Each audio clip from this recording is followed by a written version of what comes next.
Hey, D'Lo, it wasn't easy, but you guys managed to get the job done in overtime. What, from your eyes, made the difference down the stretch?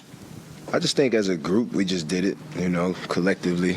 It was just a balanced game from our group. Everybody pitched in defensively, offensively.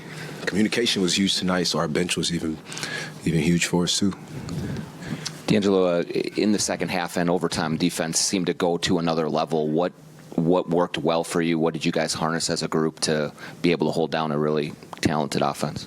I was just taking what they were giving us. Their defense it's a lot of scheming to it, and they make you think and make you use your second and third option. Tonight we were trusting it, offensively getting quality shots, and that led to us having the energy and the will to play defense on the other end. And you shoot good shots, or it's easy to get back in transition. That team's really dangerous in transition. So. When you guys get down like you were, double digits, do you put anything extra on yourself to try and give a lift and shoot you guys back into the game, or is there any mentality that way? It's different every night. For us as a group, when we turn the ball over and we got a 10, 12-point lead, it lets the team back in it. Knowing the stats, that team leads the NBA in turnovers, so knowing that they would give us a few opportunities to get back in it as well, and that's what happened tonight. How did you just see Naz battle out there the way that he did? Huge. Not even scoring. He was just committed to whatever it took to win. All the winning plays.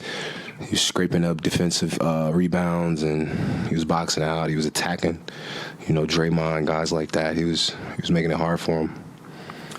Down the stretch, you were doing a lot of communicating, a lot of directing traffic on the offensive end. For you as a leader, how important is that vocality and having people hear your voice down the stretch of big games like this? I guess it's huge because not everybody has the confidence at the end of the game to make a play and to want to make the play too. A lot of guys want to kind of be in the shadows with it, and I'm a guy that's kind of always wanting the ball, wanting the opportunity, wanting it, no matter how big the stage is. So for me to talk in those situations and give guys confidence and just words of encouragement to where the moment isn't that big, and I try to do that with my play.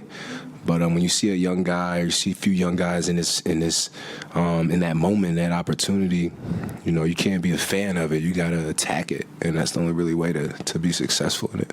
And is that something that you've sort of worked on and crafted over time, or is that something that's always come more naturally to you? I just took what I've seen. I've been around a lot of the greats in the game, and I've added a lot of that to my toolbox. I got to play with Kobe, and I've seen how he attacked the game mentally every day. Not really physically, but mentally. When his body really couldn't go no more, he still had that killer mentality, and a lot of the time that confidence gets you over the hump. Thank you. The next to last rotation, when you went out, you sat over on a chair by yourself, and you seemed really peeved, and then you came back in, and you were on fire.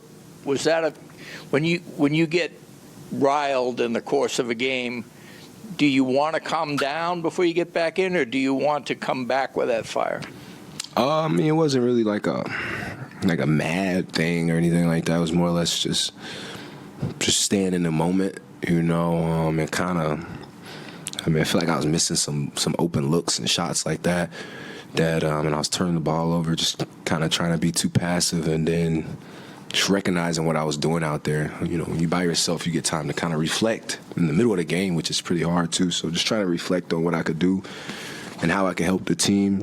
Even if my shot's not falling, just trying to find ways to lock in on defense and things like that. So does it help you to not be on the bench around a lot of people for just a short period of time to do that kind of reflection? Oh, yeah, for sure. On the bench, it's a lot of things going on. A lot of action, a lot of plays, a lot of chatter, a lot of communication, a lot of emotion, things like that. I just try to stay in my own little bubble before I kind of get out of it and get distracted and start pitching in conversations and giving my opinion on things that's not really. It might be pertaining to the game, but just trying to stay locked in and say less and do more when I'm on the floor.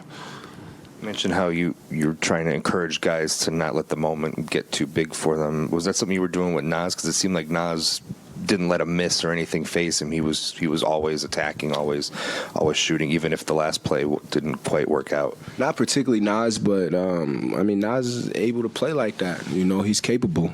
Just knowing that one missed shot or one missed assignment or getting subbed or anything like that it can't affect your game because you're that good. And when you stay locked in, no matter good or bad, you can affect the game in a winning way. You can win the game for us. You're that good. And tonight he was a huge part of that.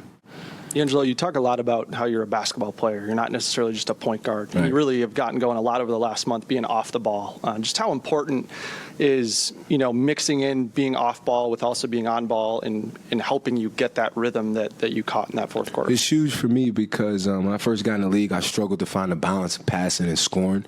And knowing that I can score the ball at the rate that I can score and knowing I can control the game at a rate as well, I try to balance out being in that position of just dominating the ball. Now I'm running the lanes, trying to get to the corner because I know the guy guarding me has to respect that corner. And it's opening up shots for myself and other guys as well. So it's just trying to take what the game gives you, Like I said, I always try to calculate that balance between my game and having Kyle Anderson and Austin and the way our system is flowing, it allows me to just kind of play and make high IQ plays off the ball, which I enjoy the game a lot like that. That's funny. I was going to ask about Austin and Kyle. Both were able to get into the paint, especially in that fourth quarter. Just how helpful is that, not just for you as a shooter, but also, helping to get a guy like Naz open shots and TP, guys like that? It's huge for guys that are catch and shoot guys as well. And this is the most I've ever catched and shot in my life. So to find looks like that throughout the game is key for us. And I'm not doing anything special. I'm just getting there and hoping the ball finds me. Just like a lot of these guys, we got some key guys around here that you ask for a lot of attention to try to stop them, and it forces them to help. And we got some shooters that can knock it down too. So compliments our team. Awesome. Thank you. Yeah, appreciate it. Thank you.